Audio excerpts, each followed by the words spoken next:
What if the days you try hardest to escape are the ones that are quietly trying to teach you why your life feels broken?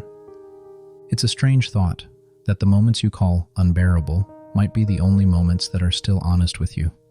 That the heaviness you dread could be the last part of you that refuses to lie. That the days you label as your worst might be carrying something you've spent years refusing to touch. You don't want to hear that. No one does. Because it's easier to believe those days are punishments, not messages. It's easier to assume they're proof that something is wrong with you, not that something inside you is trying to wake up. But here you are, still breathing, still listening, still trying to understand why the pain feels strangely personal, as if it knows your name. There's a truth we don't admit. Your worst days have a different weight because they expose the parts of your life you've been neglecting when things are fine. They pull you back into the places you abandoned. They force you to sit with the things you swore you'd outrun. And somewhere in that collapse, in the quiet, in the shaking, in the exhaustion, something else appears. Not relief, not clarity, not some heroic surge of strength, something smaller, stranger, uninvited. A hope you don't understand. A hope that refuses to die even when you want everything to stop. A hope that only shows up where you least expect it, inside the days you consider unlivable. And tonight, we're going to talk about that hope. Not to glorify it, not to celebrate it, but to finally understand why it hides exactly where you never look.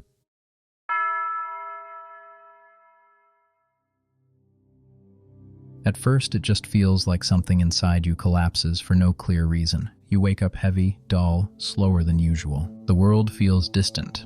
Your thoughts drag across your mind like they're moving through mud. Nothing is technically wrong, but nothing feels right either. You're not scared, you're not sad, you're just not here. You try to explain it to someone, but the words fall apart.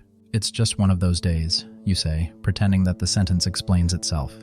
You pretend it's temporary, that it's random, that you're fine. But deep down, you know these days aren't new. They've been visiting you for years. They show up without warning. They strip your life of color. They make every conversation feel like you're acting. They leave you exhausted by things that used to be simple.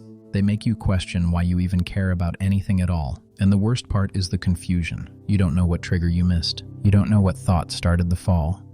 You don't know why something so small, a memory, a silence, a look, can suddenly break you open. So you reach for distractions. You scroll, you isolate, you replay conversations, you lose hours without noticing. You call it burnout, sadness, stress, whatever keeps you from admitting the word that scares you. Hopeless. Because that's what these days feel like the future has dimmed and you're being forced to stare at a version of your life that you don't recognize. And even though you try to forget it, even though you push it down, something inside you keeps whispering the same question. Why is this happening again? You don't have the answer. Not yet.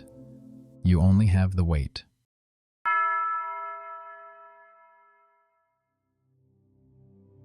These days feel random, but they aren't. There's a reason your worst days feel so personal, so familiar, so intimately tied to the person you've become. They are not caused by what hurts you. They're caused by what you refuse to let yourself feel. Every human has a quiet threshold, a point where suppressed truth becomes heavier than the life built to hide it. You hit that threshold without noticing. You hit it while laughing with friends.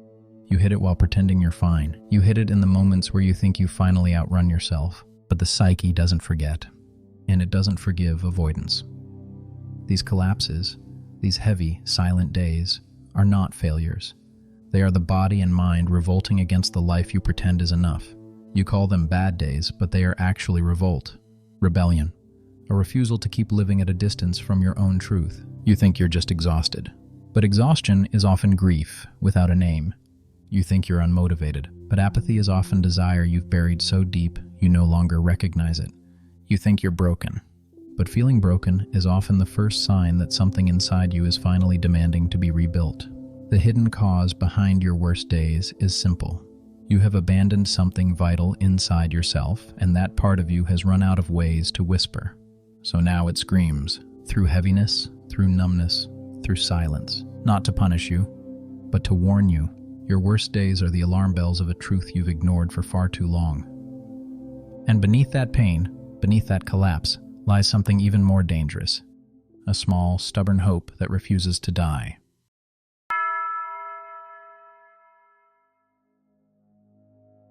This is the part where the pattern deepens, because once the weight hits you, you don't fall once, you fall in loops. You repeat the same quiet collapse again and again, not because you enjoy it, not because you're weak, but because you still don't understand what the pain is trying to reveal. You do what everyone does. You distract yourself until it passes. You drink, scroll, bury yourself in work, fake confidence. You tell yourself you just need rest or time or discipline.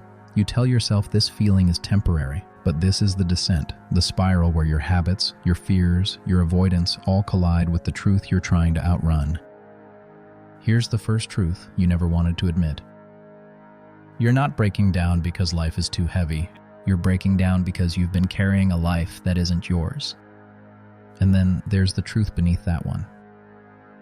You're not exhausted because you do too much. You're exhausted because everything you do betrays something inside you. Another truth hits when you finally slow down enough to feel it. You're not lost. You're grieving the person you were supposed to become, but never let yourself be. And the hardest truth arrives last, the one you can't talk your way out of. You're not numb. You're overwhelmed by the truth. You've simply run out of space to hide it. The descent feels like failure because no one told you the truth. Collapse is what happens before an honesty you can't avoid. And during these days, the darkest ones, something strange starts to occur. A spark, a tug, a tiny shift that you don't consciously recognize. A small reason to keep going. A memory of what mattered. A faint desire that survived everything you threw at it. It's not strength. It's not clarity. It's not courage. It's the secret hope that lives under all the pain. You didn't invite it. You didn't choose it. But it's there, watching you fall, waiting for you to finally notice it.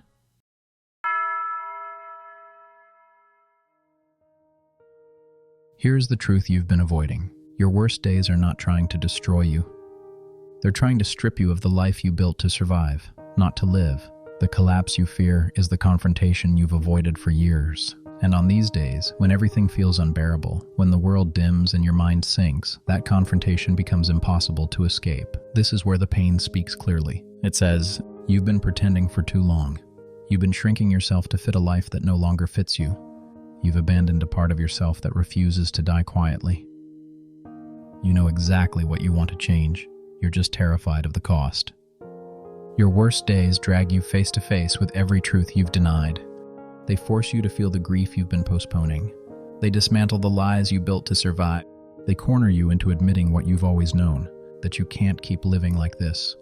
And the hope, the secret hope, hidden inside those days, isn't some promise of greatness or transformation. It's something colder, truer, more intimate.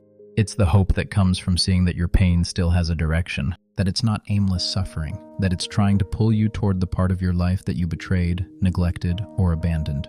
This is the confrontation. Your worst days reveal that the life you are clinging to is already gone, and the part of you that still wants to live is begging you to stop pretending otherwise. It's not the pain that terrifies you. It's the truth inside it, a truth you can't forget once you've heard it.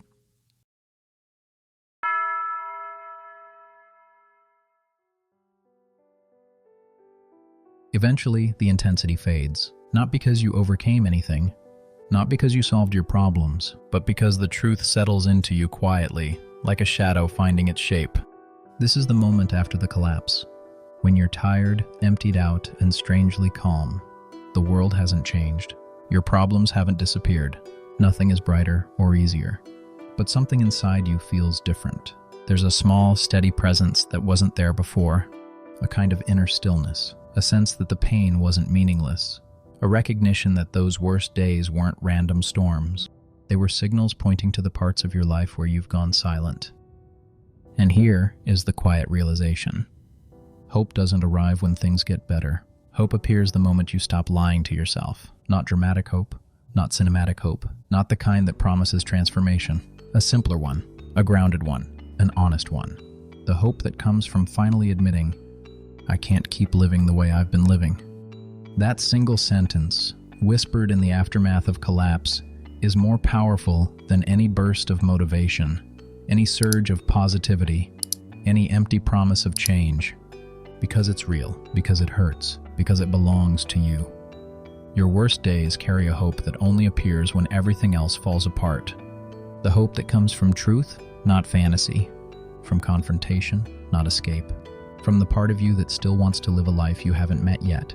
And the final quiet truth is this: the hope inside your worst days isn't there to save you, it's there to show you the life you're no longer willing to return to.